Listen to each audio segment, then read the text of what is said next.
ہمارا مدرسہ انسان کو انسان بناتا ہے۔ بسم اللہ الرحمن الرحیم۔ اما بنعمت ربک فحدث۔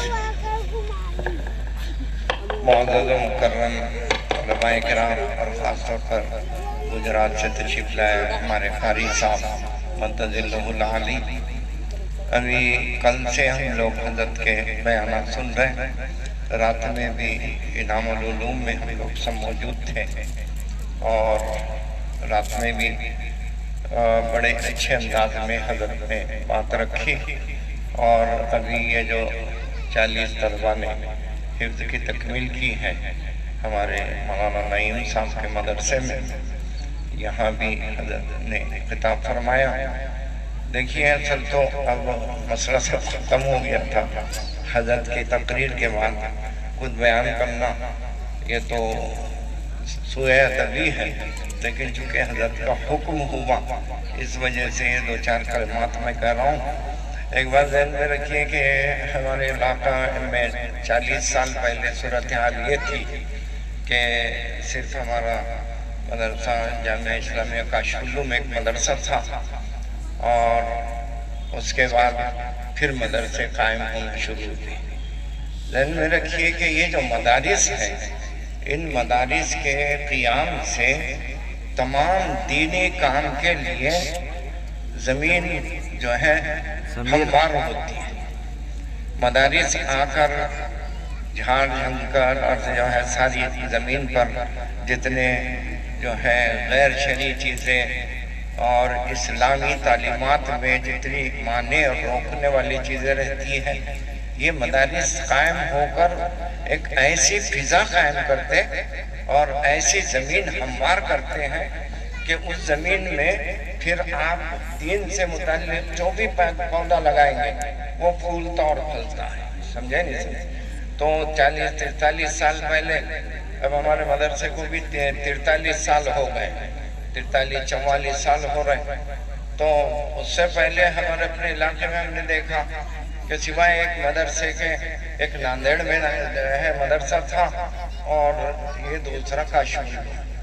اس کے بعد جب مدرسے جو ہے جاری ہونا شروع ہوئے تو اللہ کے فضل و کرم سے اب آج آپ دیکھیے کہ ساؤنگی سے نائے گاؤں کتنے دور ہے، اور پھر نائے گاؤں میں ایک ہی نہیں کئی مدرسے اللہ کے فضل و کرم سے اچھے انداز میں کام کر رہے ہیں، سمجھے نہیں؟ تو کہنے کا مقصد یہ کہ یہ جو مدارس کے جو ہے ہمارے اکابر نے سلسلہ قائم کیا، اور ان سب مدرسوں کا تعلق دارالعلوم دیوبند سے، جب 1857 میں جو ہے قتل عام ہوا اور ہزاروں علماء کرام اور علماء نما لوگوں کو ختم کر دیا گیا، تو ہمارے اکابر نے دارالعلوم دیوبند سے تعلق رکھنے والے جتنے اکابر، حاجی امداد اللہ صاحب اور ان کا جو گروپ تھا، ان لوگوں نے سوچا کہ اب ہندوستان میں دین کے قیام کے لیے صرف ایک ہی شکل ہے کہ وہ مدارس قائم کیے جائیں۔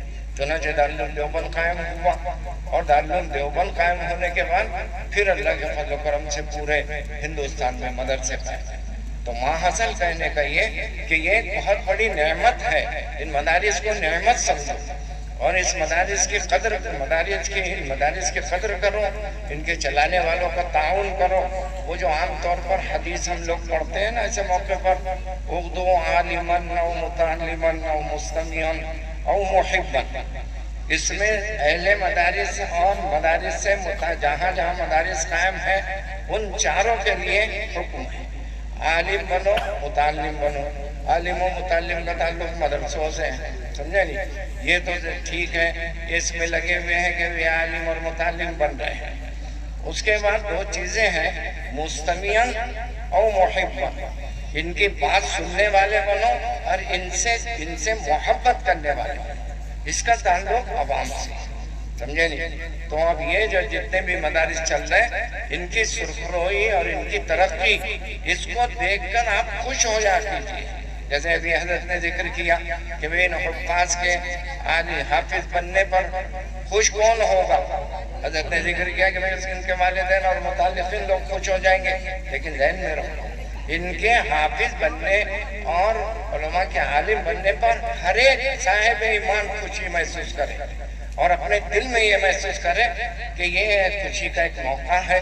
اہل مدارس جو جمع کرتے ہیں سب لوگوں کو، تو کہنے کا مقصد یہ کہ یہ اللہ کی بہت بڑی نعمتیں ہیں جو مدارس کی شکل میں ہم کو ملی، سمجھے نہیں سمجھے؟ تو ایک دو باتیں میں جو ہے اہل مدارس سے بھی ہمارے علماء کرام کافی یہاں تشریف فرما ہے کہ دیکھیے مدرسے کی ترقی آپس میں اتحاد و اتفاق ہے۔ جن مدارس میں اختلافات شروع ہو جاتے ساری برکتیں ختم ہو جاتی، تیری میری میں وقت نکلتا، سمجھے نہیں سمجھے؟ اس وجہ سے اپنے مدارس کو آپسی اختلاف اور انتشار سے محفوظ رکھو، سمجھے نہیں؟ اگر کچھ کم ذرا صلاحیتوں کے اعتبار سے کبھی کوئی کم افراد ہے تو ٹھیک ہے، وہ چل جائے گا، لیکن وہ فرق کہ جس کے ساتھ جو ہے صلاحیتیں تو بہت ہیں لیکن تیری میری کرنے کی صلاحیت ہے، سمجھے نہیں؟ یہ ایسے افراد سے اپنے مدارس کو محفوظ رکھو اور اخلاص سے لگے رہو، انشاءاللہ اس سے جو ہے سارے مسائل حل ہوں گے۔ اور پھر قرآن تو ایک ایسی چیز اللہ نے ہم کو عطا فرمائی، جیسے حضرت نے رات میں بھی اور ابھی صبح میں بھی بہت اچھے انداز میں قرآن کے سلسلے میں بات رکھی ہے۔ اور جتنے مدارس ابتدائی قرآن کی جماعتیں چلا رہے ہیں وہ مدارس کھول رہے اور کھل رہے ہیں، ان مدارس کے سامنے بچوں کا مسئلہ نہیں ہے۔ اور جن مدارس میں قرآن پر محنت نہیں ہو رہی، قرآن کا حق ادا نہیں ہو رہا، وہ مدارس یقیناً پریشان ہیں۔ تو خیر ماحصل کہنے کا یہ ہے کہ ان دینی مدارس کی قدر کیجئے اور اس میں پڑھنے پڑھانے والوں سے نہایت ادباً گزارش ہے اخلاص سے لگے رہیے۔ اللہ رب العزت آپ کو دنیا میں بھی اعزاز اور اکرام عطا فرمائیں گے اور ساری ضرورتیں دنیا میں بھی آپ کی پوری ہوگی اور آخرت میں تو آپ ہی آپ ہیں۔ اس وجہ سے یہ چند گزارشات حضرت کے کہنے کی وجہ سے میں نے آپ کے گوش گزار کیا۔ اللہ رب العزت مجھے بھی عمل کی توفیق عطا فرمائے۔ وآخر دعوانا الحمدللہ۔